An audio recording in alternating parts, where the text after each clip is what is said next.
I would like to share with you the real implication of the Dvasubhana analogy, that is the two birds analogy. In my last video, I said that on a tree with lots of branches and fruits, two birds are sitting. One is sitting on a lower branch and the other on the higher branch. And the bird sitting on the lower branch is hopping from tree to branch and pecking at each and every fruit and tasting it. All the time, the higher bird sitting on the higher branch is watching it, just observing it. Now the real implication of this analogy is, this lower bird is compared to the jiva, the individual person.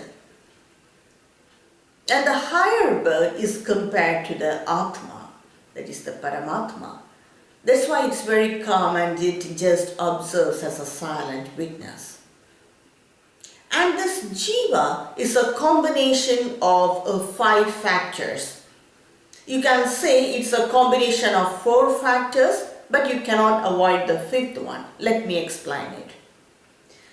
This jiva is a combination of the sthula sharira, that is the physical body, which is a combination of the 5 pancha tattvas, that is the pancha tattvas, 5 tattvas. And it's a combination of the subtle body, again it's a combination of 17 factors, that is the 5 pranas, the 5 motor organs, the 5 sense organs. So this makes 15, the mind and the intellect. So this 17 together makes the subtle body, that is the Sukshma Sharira. And the Karana Sharira, it is the root cause of this jiva. That's what we experience in deep sleep as darkness, that's the Karana Sharira. And the reflection of the Atma, which is known as Chittabhasa.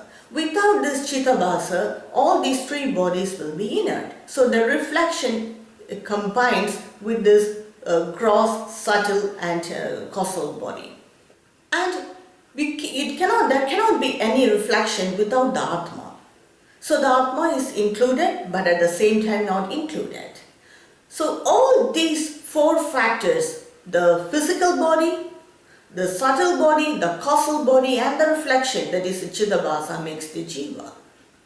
And since the reflected consciousness, that is the Chittabhasa, is very closely attached to the motor organs, it performs, it is a karta, this jiva is a karta. It does action.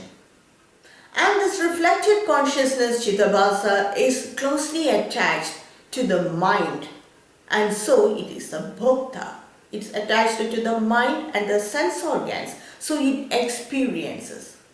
When the jiva is a karta and a bhokta, then definitely it will have desires. When it has desires in the mind, it performs actions to satisfy that desires. When it performs actions, definitely there will be results, either positive or negative. It experiences the results, and this experience becomes life. Again, the same cycle repeats. So how long it will repeat? Till the physical body is, when the physical body is completely worn out, when it cannot satisfy the desires of the mind, the subtle body, that is the jiva, just discards this worn out body, old body, and takes a new form, new body. Again, the same cycle repeats. So whenever this jiva, it experiences bad results or experiences the results of the bad karma, it is taken aback, depressed, completely in misery, worry. At that time, it does some spiritual practices like japa, many rituals, or do any meditation, anything. And when it involves in the spiritual practice, it goes near the Atma, just like how the lower bird hopped and went to the higher branch. It just sits near that Atma for some time, very close to the Atma. But again, by its natural instinct, it again performs actions and experiences both results. By this process, gradually, by the spiritual process, the nature of the jiva gets transformed. Just like how the lower bird is attracted by the radiance of the higher bird, the nature of the jiva gets transformed and slowly it's observed in the Atma.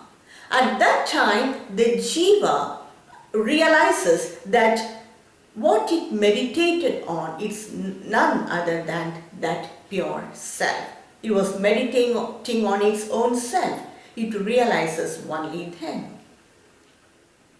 And so there is no jivatma, it completely merges with the paramatma. That is, the jiva is observed in the atma. Then the jiva feels that there is nothing like a jiva itself. It's only atma and everything else is illusion. So what's the use of this knowledge?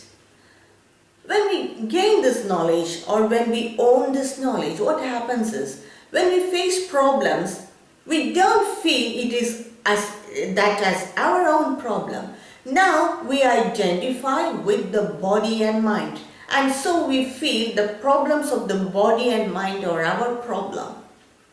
But when we gain this knowledge, we understand that the problems are problems. They are not going to be solved in any other way. But it's not our problem. And more than that, we realize our true nature. We realize our nature as Atma. This is the theoretical knowledge.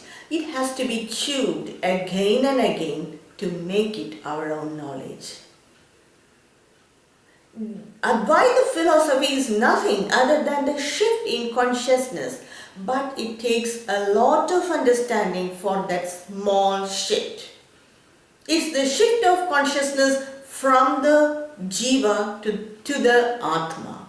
That's all. But it takes a lot of years and a lot of understanding and realization for this simple, easy shift in consciousness. So that's the meaning I gave in the last video, and this is the real implication of the Dvasubarna analogy, that is the two birds analogy of Mundragora Upanishad, and it's very famous in Vedanta, especially in the Advaita Vedanta philosophy. Thank you for watching.